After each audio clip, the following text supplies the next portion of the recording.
ৰাজ্যত প্ৰযোজ্য হ'ল ভূমি ক্ৰয় বিক্ৰয়ৰ নতুন নিয়ম আন্তঃধৰ্মৰ মাজত ক্ৰয় বিক্ৰয়ৰ ক্ষেত্ৰত লাগিব চৰকাৰৰ অনুমতি বাধ্যতামূলকভাৱে আগতীয়াকৈ ল'ব লাগিব ৰাজ্য চৰকাৰৰ অনুমতি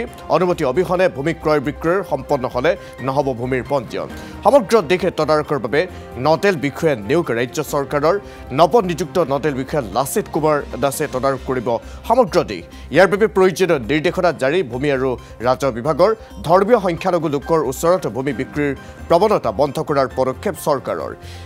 এই সন্দৰ্ভত ইতিপূৰ্বে ৰাজ্যিক কেবিনেটে গ্ৰহণ কৰিছিল সিদ্ধান্ত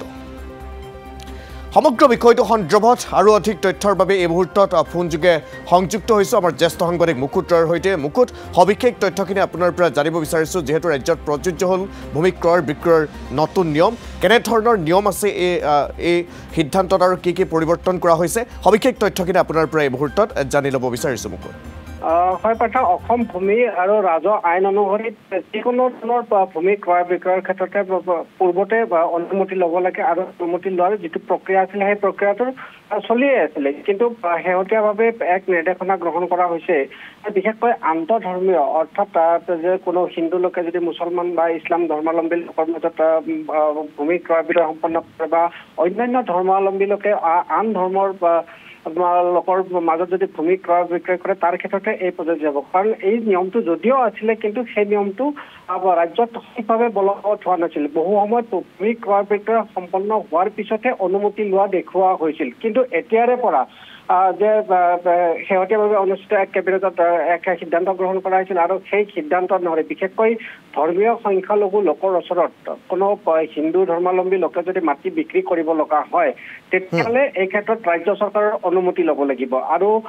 ইয়াৰ কাৰণে প্ৰত্যেকখন জিলা আয়ুক্ত বিশেষকৈ ৰাজহ বিভাগৰ দায়িত্বত থকা অতিৰিক্ত জিলা আয়ুক্তসকলক নিৰ্দেশনা প্ৰেৰণ কৰা হৈছিল কিন্তু এই বিষয়টো ৰাজ্যৰ বিভিন্ন প্ৰান্তত কিছু পৰিমাণে জটিলতাৰ সূচনা হৈছিলে একচুৱেলি এই বিষয়সমূহ কেনেধৰণে তদাৰক কৰা হ'ব এইগৰাকী এই ভূমিসমূহ ক্ৰয় বিক্ৰয়ৰ ক্ষেত্ৰত দেখা দিয়া জটিলতাসমূহ দূৰ কৰাৰ কাৰণে ৰাজ্য চৰকাৰৰ ভূমি আৰু ৰাজহ বিভাগে শেহতীয়াভাৱে এক নডেল বিষয়া নিয়োগ কৰিছে আৰু এই নডেল বিষয়া গৰাকী হৈছে এগৰাকী জ্যেষ্ঠ ACS বিষয়া লাচিত কুমাৰ দাস আৰু তেখেতে পূৰ্বতে বিভিন্ন জিলাত জিলা আয়ুক্ত হিচাপে কাৰ্যনিৰ্বাহ কৰাৰ অভিজ্ঞতা আছে আৰু ৰাজহ সম্পৰ্কীয় যথেষ্ট অভিজ্ঞতা আছে আৰু সেই দিশৰ পৰা চাই এই ধৰণৰ নিৰ্দেশনা জাৰি কৰি তেওঁক নডেল বিষয়া হিচাপে নিযুক্তি প্ৰদান কৰিছে আৰু নডেল বিষয়াগৰাকীয়ে এতিয়াৰে পৰা বিশেষকৈ হিন্দু ধৰ্মাৱলম্বী লোকৰ ভূমিতে কোনো ইছলাম ধৰ্মাৱলম্বী লোকৰ ওচৰলৈ নাযায় এই ক্ষেত্ৰত ভূমি যাতে বিক্ৰী কৰিব নোৱাৰে তাৰ কাৰণে পদক্ষেপ গ্ৰহণ কৰিছে আৰু এই পদক্ষেপৰ ভিতৰত থাকিও যদি কোনো লোকে বিক্ৰী কৰিব বিচাৰে তেতিয়াহ'লে আগতীয়াকৈ অনুমতি লাগিব আৰু এই অনুমতি দিয়াৰ ক্ষেত্ৰত নডেল বিষয়াগৰাকীয়ে সমগ্ৰ দিশটো তদাৰক কৰিব কি ধৰণৰ পৰিস্থিতিত এই ধৰণৰ এক সিদ্ধান্ত ল'ব লগা হৈছে সংশ্লিষ্ট ব্যক্তিগৰাকীয়ে এই বিষয়সমূহ চালি জাৰি চোৱাৰ কাৰণে এই ব্যৱস্থা গ্ৰহণ কৰিছে লগতে এটা কথা উল্লেখ কৰিবই লাগিব যে বিভিন্ন অঞ্চলত বিশেষকৈ পশ্চিম অসমৰ বিভিন্ন অঞ্চলত হিন্দু ধৰ্মাৱলম্বী লোকৰ মাটি ক্ৰয় কৰি বৃহৎ পৰিমাণৰ যি ধনৰাশি তেওঁলোকে দিয়ে ৰেজিষ্টাৰৰ সময়ত যি পৰিমাণ দেখুওৱা হয় তাৰ ব্যতিৰেকে অতিৰিক্ত তেওঁলোকে ধন আহৰণ কৰিবলৈ সক্ষম হৈছিলে আৰু এই ব্যৱস্থাটোৰে যি ৰাজহৰ যি ৰাজহ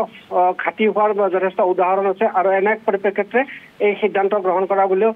ভূমি আৰু ৰাজহ বিভাগৰ এক ক্ষেত্ৰ শীৰ্ষ সূত্ৰই অৱগত কৰিছে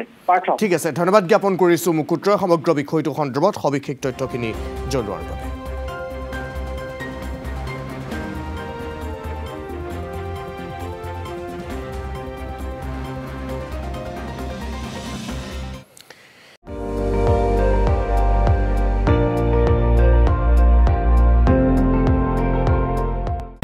আপুনি চাই আছে ND24 সৰ্বশ্ৰেষ্ঠ নহয় সৰ্বোত্তমৰ দৌৰত